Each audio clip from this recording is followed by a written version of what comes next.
But when this ceremony was introduced into Thailand by King Wachirawut, who was educated at Sandhurst and Oxford, served in the Durham Light Infantry, and became an honorary general in the British Army, the British king was also a Far Eastern king. In fact, he was the King Emperor of India. In Bangkok, the capital city, on a day of celebration, King Bhumibol makes his way to Thailand's central Buddhist shrine, the Temple of the Emerald Buddha. The study in his palace looks and sounds like a command post. Here he talks to David Lomax about his job as king. How do you see your duty as a king? Why do you think that Thailand should continue to have a king? It's not for me to say. I do things that I think is useful, and that's all. But are you conscious, as King of Thailand yourself, of being able to do something which you feel wouldn't be possible without a monarchy here? Well, I don't know what can be defined as king. That is a big trouble. Because in my position is called, I am called a king. But my duties, if you have noticed, is not the duty of a king. It's something that is quite different or difficult to define. I do things I think that will be useful, and that is all. If you ask me what I had in mind, what the plan I had no plan. Just like I'm today, we are going to have something and we are going to do it. We don't know what the something is, but we are going to do something that is good. That is the plan or the spirit.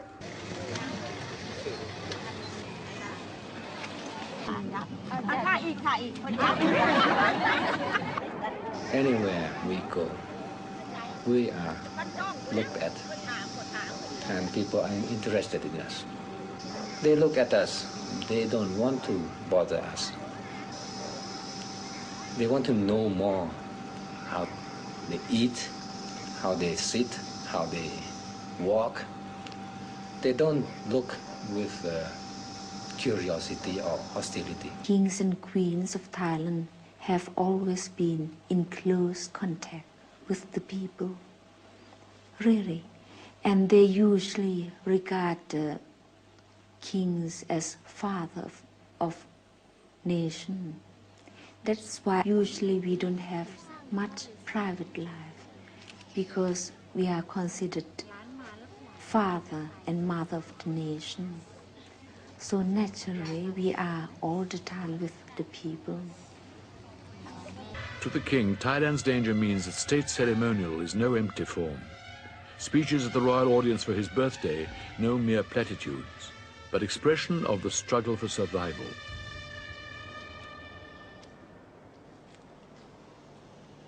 ข้าพระพุทธเจ้าทั้งหลายทราบแก่ใจอยู่โดยตระหนักชัดว่าการที่ประชาราษฎรไทยตลอด Having praised the king's compassion and impartiality, the Crown Prince calls upon him blessings from Buddha and from the country's protective gods and spirits.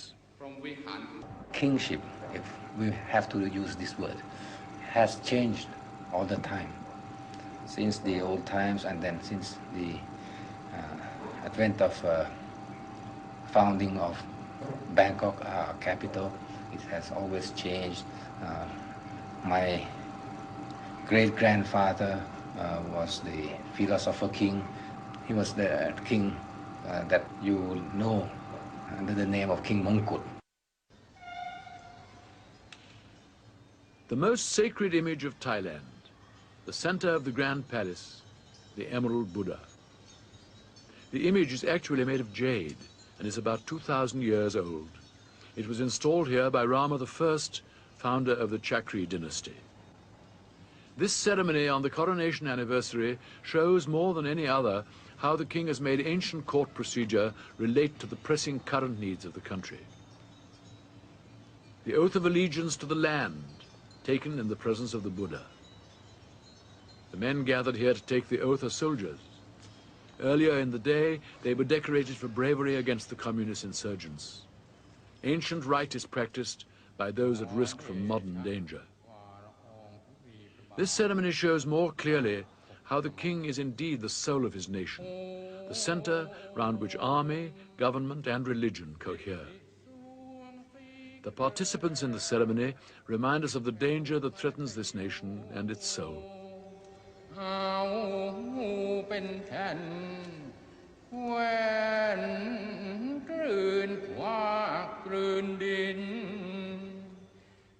Buddhist rite though it is, there is also the typical Thai admixture of Hinduism. Here the officials are Brahmins, descendants of Hindu immigrants whose function in the state is to keep alive the Hindu rituals which originally came from India many centuries ago. Brahmin priests, incidentally, do have to pass a novitiate as Buddhist monks. The state sword is dipped in lustral water. It has now been purified. สมาชิกรามาธิบดีว่าตามข้าพเจ้าขอกระทำสัตย์ปฏิญาณสาบานตัวต่อประเทศชาติและประชาชนชาวไทย The oath of allegiance is taken to the land. If at any time I dishonor my pledge, may misfortune fall upon me and plague me forever. An older version of the oath, no longer used, contains a powerful set of possible deaths for those who flout its precepts: lightning and thunderbolts, royal weapons, poison, and the animals of land or water. ทนุบำรุงประเทศชาติสืบไปได้ In the past, incidentally, the king did not take the oath himself. His power was godlike. That he now takes the oath is a bowing to modern notions of kingship.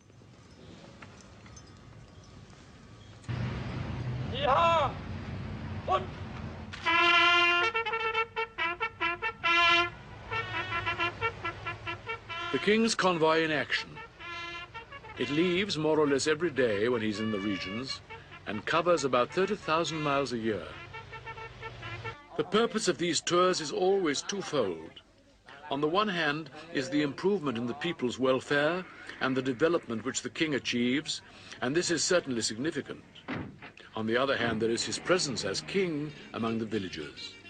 Before his visit, they may feel themselves neglected. In his presence, and after he has gone, they know that they are not. The ladies-in-waiting act as social workers, taking extensive notes on every case so that each one can be followed up afterwards.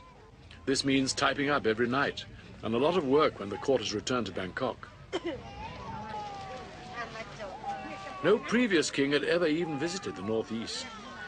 King Bhumibol spent the first 10 years of his reign traveling very thoroughly through every district of the country so that he could see the problems in detail at first hand.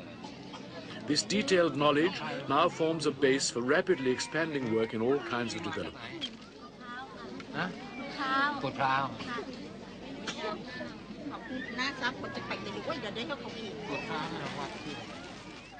Always the encouragement, listening to their problems, helping them to help themselves.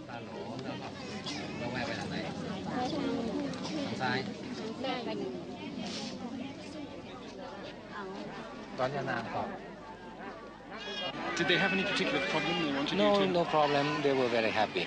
And I asked in what temple they were going, and they said the name, and I looked in the map. And there's a old temple here, and they did not remember the name. They seem to be very impressed with your geographical knowledge.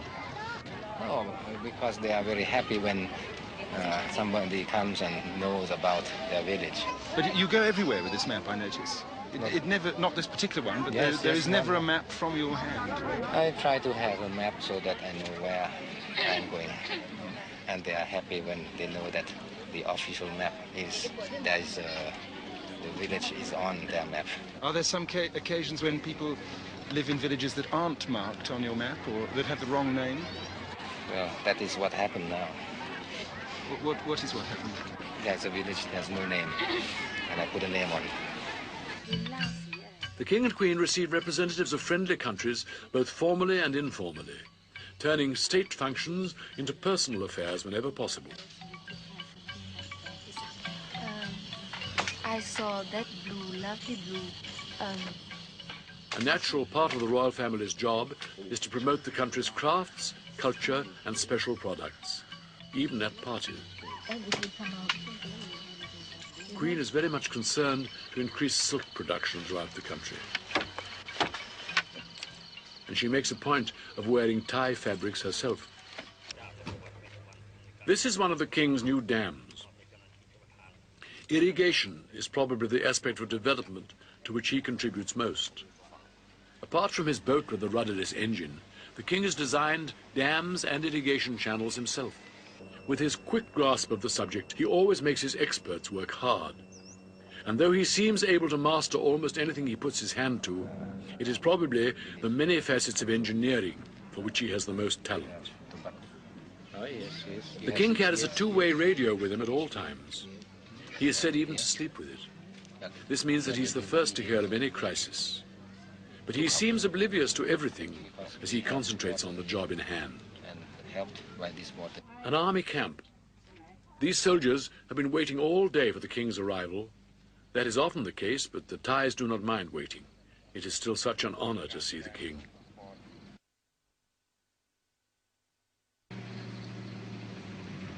Could you tell us why you think it's so important to come and inspect a military position like this, please? They have an important task to do, is to keep the area safe, their territory safe, and in fact to help the people, because the people in this area is very, very poor, so poor.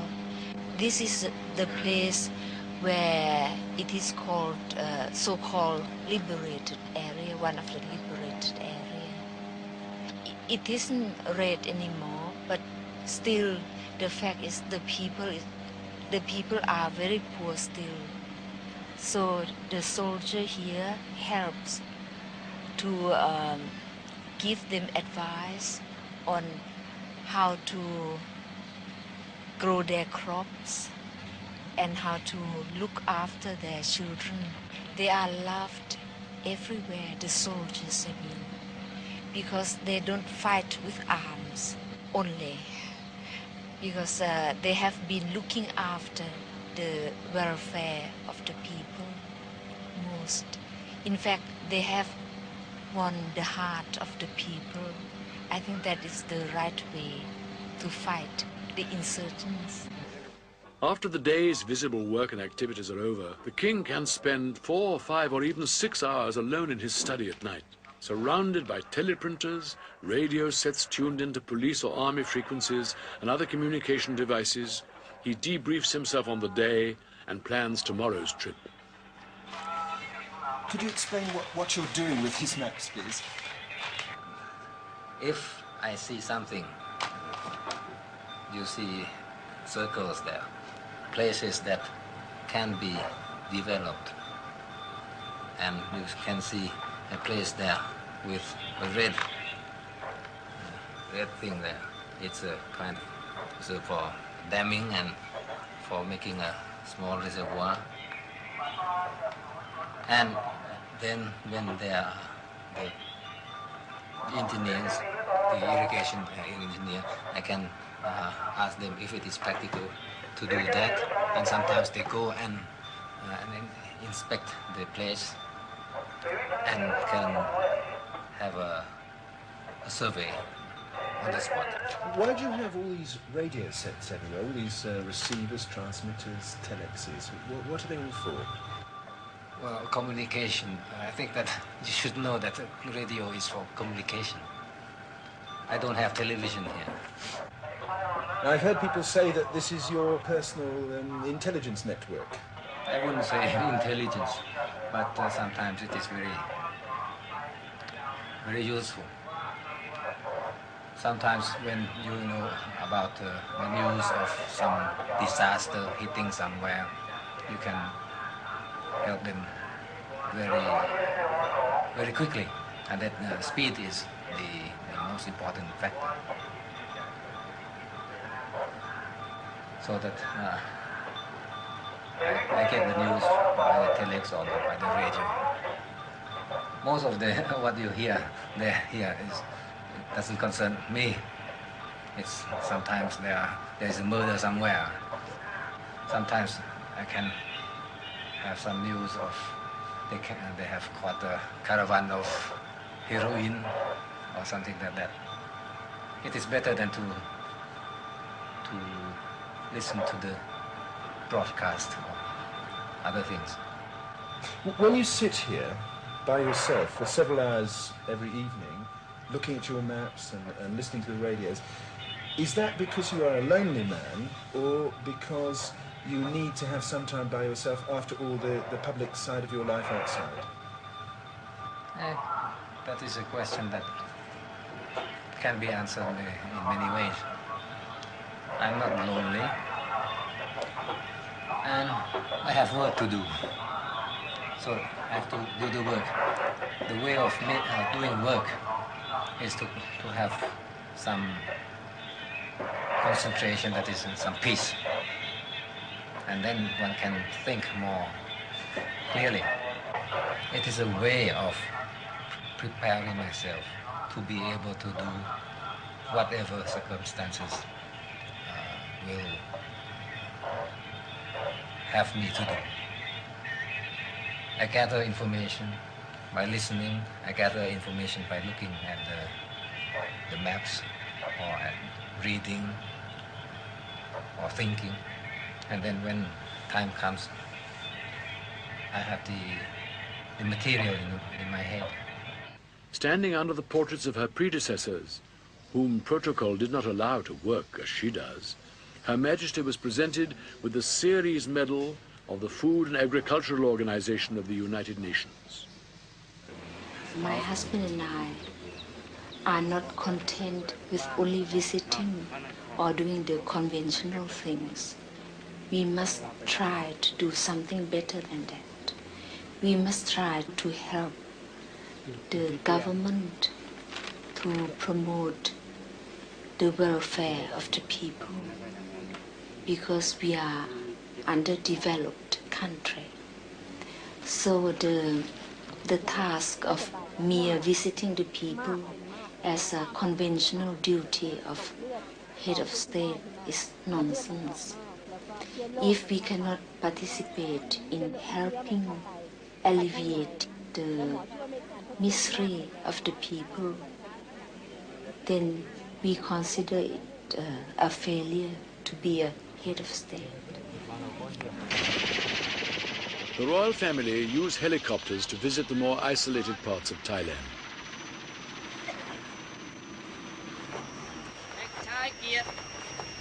Frequently on such visits, they perform life-saving service by removing sick people to hospital, or in the case of a border raid such as this, lifting out the dead and wounded.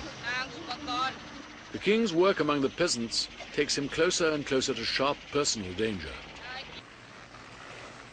One of the king's many hobbies is firearms, and amongst other things, he has designed a gun mounting for helicopters. Is the time coming when he will have to put this knowledge to practical use? More or less every male Thai, kings included, becomes a monk for a short time in early manhood. A standard length of stay is 3 months during the rainy season between June and October, which is a kind of Buddhist Lent. On his entrance into the order, the king spoke to the nation and said, "From the training which I have received, as well as out of my own personal belief, it is my view that Buddhism, which is our national religion, is one of the great religions of the world. Buddhism teaches men to achieve good conduct and is rich in veritable precepts which are logical, highly impressive and inspiring. When a king is a monk, he is not obliged to beg his food from commoners. But King Pulmapon waived this rule and went out into the streets just like any other monk. Usually my husband would come in earlier than I would and meditate, really meditate, because he could control his breathing and he could really concentrate. But I cannot concentrate and meditate yet. I'm learning. I only pray. But my husband said it's all right. That is the same thing as meditating.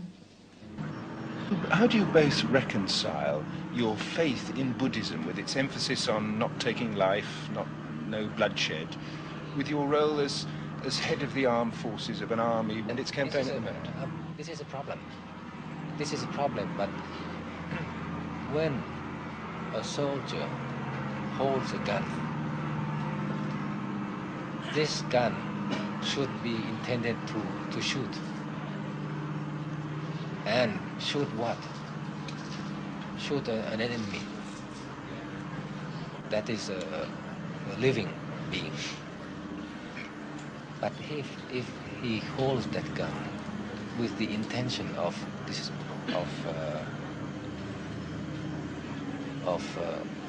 guarding, preserving his country, with this intention, he is not sinful. And even if he has somebody who comes and it's the enemy, he must shoot. He has to shoot. Why?